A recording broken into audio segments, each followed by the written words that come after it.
اعوذ باللہ من الشیطان الرجیم بسم اللہ الرحمن الرحیم۔ چودھری محمد علی صاحب، قسط نمبر 15، مضمون نگار ابن طاہر۔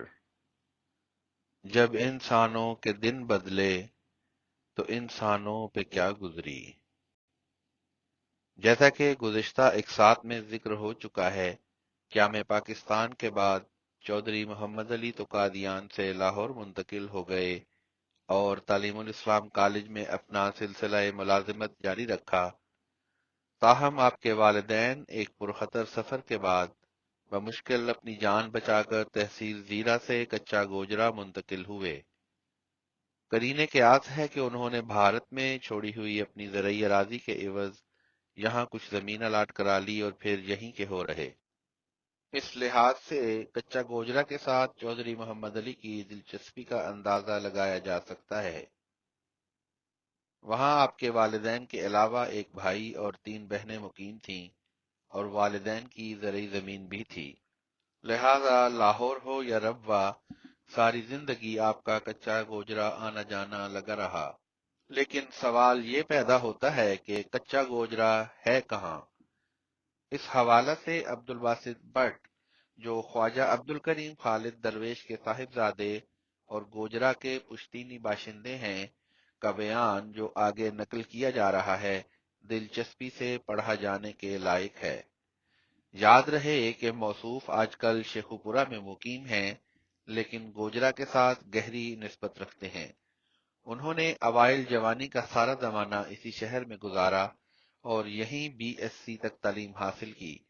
ان کا تعلق ایک مخلص احمدی خاندان سے ہے اور وہ چودھری محمد علی اور ان کے خاندان سے بھی تعلقات قربت رکھتے ہیں۔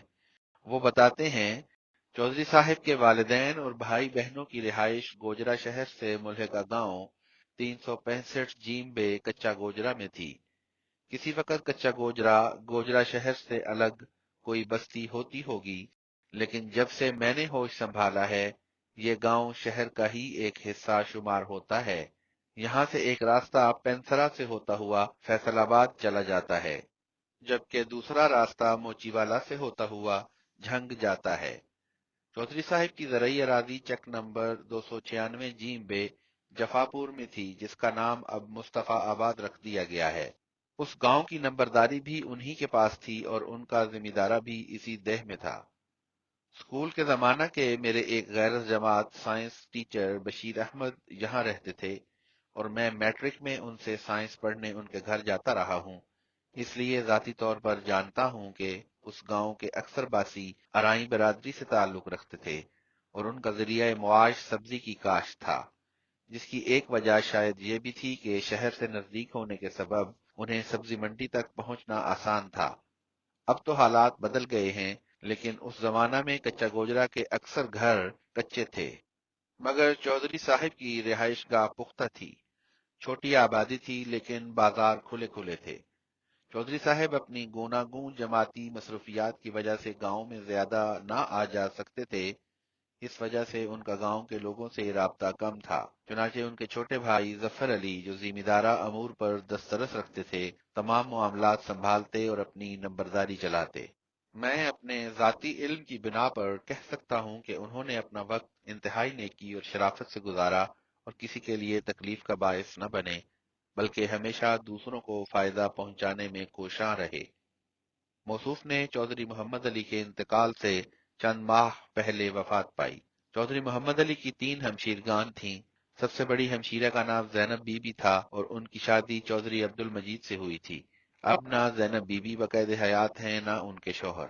ہاں، ان کے ایک صاحبزادے محمد اقبال، جو گورنمنٹ ڈگری کالج گوجرا سے بطور DPE ریٹائرڈ ہوئے، زندہ ہیں۔ کچھ عرصہ پہلے تک چودھری صاحب کی باقی 2 ہمشیرگان زندہ تھیں۔ غلام جنت بڑی تھیں اور رحمت بی بی چھوٹی۔ دونوں چودھری ظفر علی کے پاس ہی قیام پذیر تھیں۔ اب جنت بی بی کا بھی انتقال ہو چکا ہے اور وہ ربوہ میں دفن ہے۔ یہ تو تھا مختصر طور پر ذکر کچا گوجرا کا۔ اب میں اصل موضوع کی طرف لوٹتے ہوئے آپ کے گوش گزار کرنا چاہوں گا لاہور میں تعلیم الاسلام کالج کے قیام کے بارے میں چودھری محمد علی کی یادداشتیں۔ لاہور میں تعلیم الاسلام کالج کا قیام۔ وہ حالات جن میں جماعت احمدیہ کو اپنا دائمی مرکز چھوڑ کر پاکستان ہجرت کرنا پڑی تھی، ان میں سے کچھ پچھلے باب میں بیان کیے جا چکے ہیں۔ پاکستان پہنچ کر حضرت خلیفۃ المسیح الثانی رضی اللہ تعالی عنہ نے عارضی طور پر لاہور کو اپنا مرکز قرار دیا اور یہیں صدر انجمن احمدیہ پاکستان نے اپنا کام شروع کیا۔ انتہائی مخدوش حالات کے باوجود تمام جماعتی ادارے جو قادیان میں کام کر رہے تھے یہاں بھی قائم کر دیے گئے۔ تعلیم الاسلام کالج ان میں سے ایک تھا۔ اگرچہ صاحبزادہ مرزا ناصر احمد صاحب نے قادیان سے چودھری محمد علی کی روانگی کے وقت انہیں تاکید کی تھی کہ وہ حضور کو کالج کا قیام حالات کی بہتری تک مؤخر کرنے کا مشورہ دیں، مگر حضور نے یہ مشورہ قابل قبول نہیں سمجھا اور ہدایت فرمائی کے بغیر وقت ضائع کیے جہاں بھی جگہ ملتی ہے کالج کھول دیا جائے۔ اس ہدایت کی تعمیل میں جودھا مل بلڈنگ کے قریب ہی ایک اور بلڈنگ جو جماعتی تصرف میں تھی کے سامنے تعلیم الاسلام کالج کا بورڈ نصب کر کے اس کا افتتاح کر دیا گیا۔ حضور کے اس حکم کی تعمیل تو فوراً ہو گئی، لیکن کالج کے لیے مناسب عمارت کی تلاش آسان بات نہ تھی۔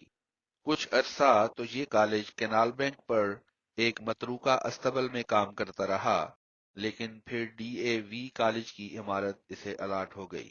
فسادات کے دوران یہ عمارت کھنڈر بن چکی تھی۔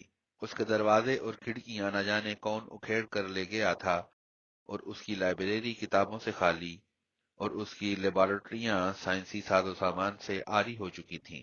چنانچہ جماعت نے بڑی محنت کے ساتھ زر کثیر صرف کر کے اسے قابل استعمال حالت میں تبدیل کیا اور کالج یہاں منتقل ہو گیا۔ صاحبزادہ مرزا ناصر احمد کے الفاظ میں 1947-48 کو ہم بے سر و سامانی کا سال کہہ سکتے ہیں، اور جن نوجوانوں نے اپنے کالج کے اس نازک ترین دور کو ہمت اور بشاشت سے گزارا وہ یقیناً قابل قدر ہیں۔ خاصی تگدو و نازم تعلیمات عامہ پنجاب کے ہمدردانہ رویہ کے نتیجہ میں کالج کی آباد کاری کے لیے ڈی اے وی کالج کے کھنڈرات پر ہمیں قبضہ ملا۔ ان عمارتوں کو غیر مسلم پناہ گزین کلی طور پر تباہ و برباد کر چکے تھے۔ دروازوں کے تختے اور چوکھٹے، روشن دان، الماریاں وغیرہ ہر قسم کا فرنیچر غائب تھا۔ عمل گاہوں میں ٹوٹی ہوئی شیشیوں کے بکھرے ہوئے ٹکڑوں کے سوا کچھ موجود نہ تھا۔ پانی اور گیس کے نل ٹوٹے ہوئے پڑے تھے۔ 30-40 ہزار کتابوں پر مشتمل مشہور کتب خانے کی اب ایک جلد بھی باقی نہ تھی۔ یہ وہ کھنڈر تھے جن میں مئی 1948 میں ہم آباد ہوئے، اور ہماری فوری توجہ ان ضروری اور ناگزیر مرمتوں کی طرف منعطف ہوئی۔ چنانچہ شروع میں گیس پلانٹ کو درست کروایا گیا اور شعبہ کیمیا کے لیے ضروری سامان خرید کر کیمیا کے عملی تجربے اپنے کالج میں ہی شروع کروا دیے گئے۔ طبیعیات کے لیے ہمیں ایم اے کالج سے انتظام کرنا پڑا، جن کے برادرانہ سلوک کے ہم ہمیشہ ممنون رہیں گے۔ چونکہ ابھی اصل ہاسٹل پر قبضہ نہ ملا تھا، اس لیے کالج کے ہی ایک حصے کو مرمت کروا کے عارضی طور پر یہ ہاسٹل بنا دیا گیا، جس میں اندازاً 50-55 طلبہ کی گنجائش تھی، جو وقتی طور پر کافی سمجھی گئی۔ گو عملاً طلبہ اس سے بہت زیادہ آ گئے، جس کے نتیجہ میں ایک ایک کمرہ میں 8 طلبہ کو رہنا پڑا۔ روزنامہ الفضل، 5 اپریل 1950۔ چودھری محمد علی نے اپنے انٹرویوز میں اس تگودو کی کچھ تفصیل بیان کی ہے، جس سے اندازہ ہوتا ہے کہ وہ دن کتنے مشکل اور کربناک تھے۔ ایسے میں کالج کا قیام ایک معجزہ سے کم نہ تھا، اور اس کا صحرا حضرت خلیفۃ المسیح الثانی رضی اللہ تعالی عنہ کے بعد صاحبزادہ مرزا ناصر احمد اور کالج کے اساتذہ بشمول چودھری محمد علی کے سر ہے۔ آئیے یہ تفصیل انہی کی زبانی سنتے ہیں۔ وہ کہتے ہیں، میں جب قادیان سے روانہ ہو رہا تھا تو حضرت صاحبزادہ مرزا ناصر احمد نے مجھے تاکیداً حضور کو اپنا یہ پیغام پہنچانے کا ارشاد فرمایا کہ جب تک جماعت تقسیم کے صدمے سے سنبھل نہیں جاتی لاہور میں کالج شروع نہ کیا جائے۔ آپ نے بڑے اصرار سے فرمایا کہ میں آپ کا نام نہ لوں بلکہ کہوں کہ پرنسپل صاحب نے یہ پیغام دیا ہے۔ میں نے وعدہ کر لیا کہ حکم کی تعمیل ہو جائے گی۔ ان دنوں بھی کالج کمیٹی کے صدر حضرت مرزا بشیر احمد رضی اللہ تعالی عنہ ہی تھے، جبکہ ممبران میں مولانا عبد الرحیم درد رضی اللہ تعالی عنہ اور ملک غلام فرید شامل تھے۔ ناظر تعلیم بلحاظ عہدہ اس کے ممبر تھے۔ ڈاکٹر قاضی عبدالحق کو وقتی طور پر کالج کا قائم مقام پرنسپل مقرر کیا گیا تھا۔ میرے لاہور پہنچنے کے اگلے ہی روز کمیٹی کا اجلاس تھا۔ جب میں اندر داخل ہونے لگا تو ڈاکٹر عبدالحق نے اپنی فائل مجھے پکڑا دی۔ درد صاحب فرمانے لگے کہ آپ میٹنگ شروع ہوتے ہی حضور کو بتا دیں کہ آپ نے کالج کے پرنسپل کا چارج سنبھال لیا ہے اور ڈاکٹر عبدالحق سے فائل وصول کر لی ہے، اور اگر حضور دریافت فرمائیں کہ اب تک کیا کام ہوا ہے تو اپنے جواب سے حضور کو خواہ پریشان کرنے کی ضرورت نہیں ہے۔ میں نے کہا جیسے آپ چاہتے ہیں انشاءاللہ ویسے ہی ہوگا۔ میری باری آئی تو حضور نے دریافت فرمایا اب تک کیا کام ہوا ہے؟ میں نے عرض کی حضور میں نے ابھی دروازے میں داخل ہوتے ہوئے چارج لیا ہے۔ آپ یہ بات سن کر کھلکھلا کر ہنس پڑے۔ میں نے کہا حضور میں پرنسپل صاحب کی ایک درخواست آپ تک پہنچانا چاہتا ہوں۔ کیا کہتے ہیں پرنسپل صاحب؟ آپ نے دریافت فرمایا۔ میں نے کہا ان کی التجا ہے کہ جب تک جماعت اپنے پاؤں پر کھڑی نہ ہو جائے کالج نہ شروع کیا جائے۔ آپ خاموش ہو گئے۔ ملک غلام فرید بولے کہ حضور میرا بھی یہی خیال ہے۔ حضرت مولوی محمد دین رضی اللہ تعالی عنہ نے ان کی تائید کی۔ درد صاحب نے آہستہ سے کہا خیال تو میرا بھی یہی ہے۔ حضور خاموش رہے۔ اب حضرت مرزا بشیر احمد رضی اللہ تعالی عنہ کی باری تھی۔ میاں صاحب نے ڈرتے ڈرتے کہا میرا خیال ہے یہ بالکل درست مشورہ ہے، بس جیسے دھماکہ ہوتا ہے نا، میرا خیال ہے پوری جودا مل بلڈنگ میں حضور کی آواز سنائی دی ہوگی۔ آپ فرمانے لگے آپ لوگ کالج کے لیے پیسوں کی فکر نہ کریں، یہ کالج چلے گا اور آج سے ہی چلے گا۔ پھر میری طرف دیکھتے ہوئے فرمایا یہ کالج آج سے شروع ہو جانا چاہیے اور اس کے لیے پورے پاکستان میں جہاں بھی جگہ ملتی ہے اسے وہاں شروع کر دیا جائے۔ ڈاکٹر عبدالحق نے کہا حضور ہم ڈی اے وی کالج والی عمارت کے لیے کوشش کر رہے ہیں۔ فرمایا لکھو۔ لکھتے کیوں نہیں، لیکن آپ کو صرف کھنڈرات ہی ملیں گے۔ خیر میٹنگ ختم ہوئی تو میں نے کسی سے کچھ رقم ادھار لی، لوہے کی ایک چادر خریدی اور اس پر پینٹر سے جلی حروف میں تعلیم الاسلام کالج کا نام لکھوایا۔ جودا مل بلڈنگ کے ساتھ ہی ایک بلڈنگ تھی جو اب انشاءاللہ خان بلڈنگ کہلاتی ہے۔ انجمن کے سارے دفاتر اس بلڈنگ کے گراؤنڈ فلور پر کام کر رہے تھے۔ ہم نے یہ بورڈ اس بلڈنگ کے سامنے ٹکا دیا اور عبد الرحمن جنید ہاشمی کو وہاں بٹھا دیا۔ جنید ہاشمی میاں صاحب کے کلاس فیلو اور دوست تھے اور کالج سپرنٹینڈنٹ ہوا کرتے تھے۔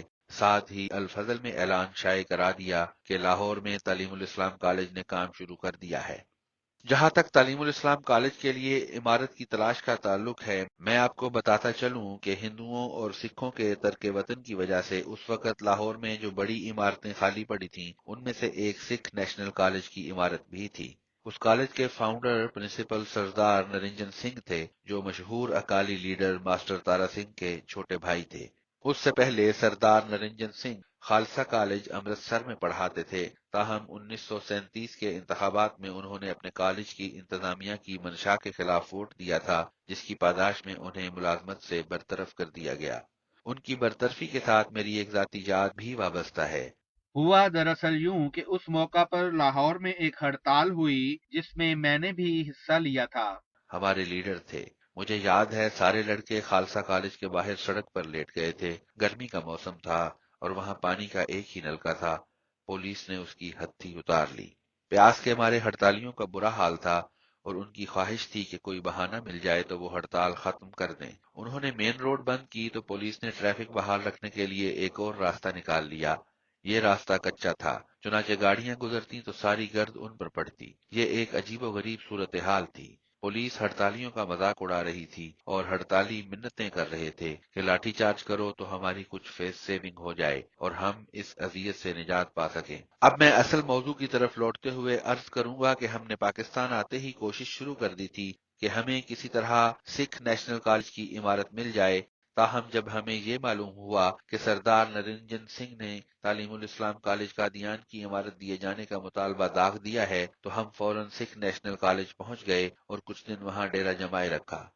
مجھے یاد ہے ماسٹر فضل داد تانگے پر ہمارے لیے کھانا لایا کرتے تھے، لیکن جلد ہی ہم نے محسوس کر لیا کہ یہ جگہ شہر سے بہت دور ہے اور طلبہ کا یہاں پہنچنا آسان نہیں۔ حضور کی رہائش بھی یہاں سے بہت فاصلے پر تھی اور آپ سے رابطہ میں دقت ہو سکتی تھی، چنانچہ بالآخر ہم نے یہ عمارت چھوڑ دی۔ بعد میں موجودہ انجینئرنگ یونیورسٹی نے اس پر قبضہ کر لیا۔ کالج کے لیے موزوں عمارت کی تلاش جاری تھی کہ محکمہ بحالیات نے کینال پارک میں ایک نہایت بوسیدہ عمارت جو شاید ڈیری فارم یا استبل کے طور پر استعمال ہوتی رہی تھی ہمیں الاٹ کر دی۔ ہم ضرورت مند تھے، چنانچہ ہم نے اسی روز اس کا قبضہ لے لیا۔ جگہ بہت چھوٹی تھی، اس میں قابل استعمال کمرے صرف دو ہی تھے۔ ایک کمرے کا سائز تو مناسب تھا لیکن دوسرا بہت چھوٹا تھا۔ بڑے کمرے میں کلاسز ہونے لگیں اور چھوٹے کمرے کو دفتر بنا لیا گیا۔ ہماری بے سر و سامانی کا اندازہ اس بات سے لگایا جا سکتا ہے کہ دفتر کا کل فرنیچر سرکنڈے کے ایک ٹوٹے ہوئے فیروز پوری موڑے پر مشتمل تھا جس پر جنید ہاشمی بیٹھا کرتے تھے۔ بڑا کمرہ ہی ہمارا کلاس روم تھا، وہیں ہم نمازیں ادا کرتے تھے اور رات کے وقت وہی ہمارا ہاسٹل بن جاتا تھا۔ جب کالج کھلنے کی خبر پھیل گئی تو احمدی طلبہ آنا شروع ہو گئے، حالانکہ لاہور میں ایک سے بڑھ کر ایک کالج موجود تھا۔ سٹاف بھی آ گیا۔ ایف سی کالج کے ہندو اور سکھ اساتذہ بھاگ کر ہندوستان جا چکے تھے، لہذا ان کے پاس سٹاف نہیں تھا۔ ہمارے پاس لیبارٹریز نہیں تھیں، چنانچہ دونوں کالجوں کے طلبہ ایف سی کالج میں اکٹھے پڑھنے لگے۔ طے یہ ہوا کہ ہمارے اساتذہ ایف سی کالج کے طلبہ کو پڑھایا کریں گے اور ہمارے لڑکے ان کی لیبارٹریز میں تجربات کر لیا کریں گے۔ چنانچہ عملاً سائنس کی مشترکہ کلاسز وہیں ہونے لگیں۔ خدا کے فضل سے ایف سی کالج کے طلبہ ہمارے اساتذہ سے بے حد متاثر تھے اور آہستہ آہستہ وہ ان سے اس حد تک مانوس ہو گئے کہ کالج ربوہ منتقل ہونے کے بعد بھی ان میں سے بعض ہمارے اساتذہ کے پاس آیا کرتے تھے۔ وہ درے میں اترتے، سیدھے کالج جاتے، میاں عطا الرحمان سے ملتے اور چیزیں سمجھنے کے بعد واپس لاہور چلے جاتے۔ ہم نے ہاسٹل کے طلبہ کے لیے کچھ عرصہ کھانے کا انتظام ایف سی کالج کے ساتھ ٹھیکہ پر کیے رکھا۔ جب حالات نے پلٹا کھایا تو کھانے پینے کی اشیاء اور کپڑے لتے ہر چیز کا قحط پڑ گیا۔ ہم اور ہمارے طلبہ اس سے مستثنا نہ تھے۔ مجھے اب بھی یاد ہے، ایک بار میں چھت کے اوپر کلاس لے رہا تھا تو میں نے نوٹ کیا کہ منصور سیال، جس کا ذکر پانگی کے سفر کے حوالے سے ایک سے زیادہ بار آ چکا ہے، موجود نہیں ہے۔ میں نے کسی لڑکے کو بھیجا کہ معلوم کرو وہ کلاس میں کیوں نہیں آیا۔ اس لڑکے نے آ کر بتایا کہ وہ نیچے لحاف لے کر لیٹا ہوا ہے اور کہتا ہے کہ میں اوپر نہیں آ سکتا۔ اگر آپ لوگ آنا چاہیں تو نیچے آ جائیں۔ لڑکوں نے اس بات کو منصور کی بے ادبی پر محمول کیا اور شور مچانے لگے کہ وہ اپنے آپ کو ترم خان سمجھتا ہے، اسے اس کی سزا ملنی چاہیے۔ لیکن میں نے کہا چلو نیچے چلے جاتے ہیں اور معلوم کرتے ہیں کہ اس کا مسئلہ کیا ہے۔ تب پتہ چلا کہ اس کے پاس کپڑوں کا ایک ہی جوڑا ہے جو اس نے دھو کر سکھانے کے لیے پھیلا رکھا ہے اور وہ خود ننگا رضائی میں گھسا ہوا ہے۔ ہماری کلاسیں چٹائی پر ہوتی تھیں۔ ایک ہی صف میں کھڑے ہو گئے محمود و ایاز کے مصداق استاد شاگرد سبھی اسی چٹائی پر بیٹھتے تھے۔ ایک بار حضرت مرزا بشیر احمد صاحب رضی اللہ تعالیٰ عنہ نے ہمارا کالج وزٹ کیا تو وہ یہ نظارہ دیکھ کر بے حد متاثر ہوئے۔ انہوں نے الفضل میں ایک بہت حوصلہ افزا نوٹ شائع کیا اور اس بات کو بے حد سراہا کہ مشکلات کے باوجود تعلیم الاسلام کالج میں پڑھائی زور و شور سے جاری ہے۔ آپ نے یہ ذکر بھی فرمایا کہ کالج کا ماحول دیکھ کر آپ کو قرون اولیٰ کے وہ مسجد مکاتب یاد آ گئے ہیں جن میں چٹائیوں پر بیٹھ کر علم حاصل کرنے والے بعض افراد نے علمی میدان میں وہ کارہائے نمایاں سر انجام دیے کہ دنیا آج بھی انہیں یاد کرتی ہے۔ میں ان دنوں سنت نگر میں رہتا تھا اور وہاں سے پیدل کینال پارک جایا کرتا تھا۔ سائیکل تک تو تھی نہیں پاس اور اومنی بسیں ابھی تک چلنا نہیں شروع ہوئی تھیں۔ اتنے پیسے بھی نہیں ہوتے تھے کہ تانگا لے لیتا، لیکن جوانی تھی اس لیے تمام تر خجل خواری کے باوجود زیادہ تکلیف نہیں ہوتی تھی۔ اسی زمانہ کی بات ہے، ہم حضرت خلیفۃ المسیح الثانی رضی اللہ تعالی عنہ کے ساتھ ملاقات کے لیے حاضر ہوئے۔ لڑکے ایک قطار کی صورت میں حضور کے سامنے سے گزرتے رہے اور میں حضور کو ہر ایک کا نام بتاتا رہا۔ ملاقات ختم ہوئی تو فرمایا کل پھر آئیں۔ ہم اگلے دن پھر حاضر ہو گئے۔ ان دنوں پینٹ ایک معیوب لباس سمجھا جاتا تھا۔ ہمارے ایک استاد تھے چودھری محمد صفدر چوہان، انہوں نے پہلے روز پینٹ پہن رکھی تھی۔ جب ہماری حضور کے ساتھ دوبارہ ملاقات ہونے والی تھی تو بھی وہ پینٹ ہی پہنے ہوئے تھے، البتہ میرے کہنے پر انہوں نے قمیص باہر نکال رکھی تھی۔ حضور کی نظر بہت گہری تھی اور وہ چھوٹی سے چھوٹی بات بھی نوٹ کر لیا کرتے تھے۔ فرمانے لگے کل تو آپ نے کوئی اور لباس پہنا ہوا تھا۔ چونکہ کینال پارک کی یہ عمارت ہماری ضروریات کی مکتفی نہ تھی، لہذا ہم نے ڈی اے وی کالج کی الاٹمنٹ کے لیے درخواست دے رکھی تھی اور افسران مجاز نے ہماری مدد کا وعدہ بھی کر رکھا تھا۔ یہ ایک وسیع و عریض عمارت تھی۔ کالج کے دو بڑے بڑے ہاسٹلز تھے جن میں قریباً 1000 طلبہ کی گنجائش تھی۔ اپنی اصل شکل میں اس کی لیبارٹریز بہت بڑی تھیں،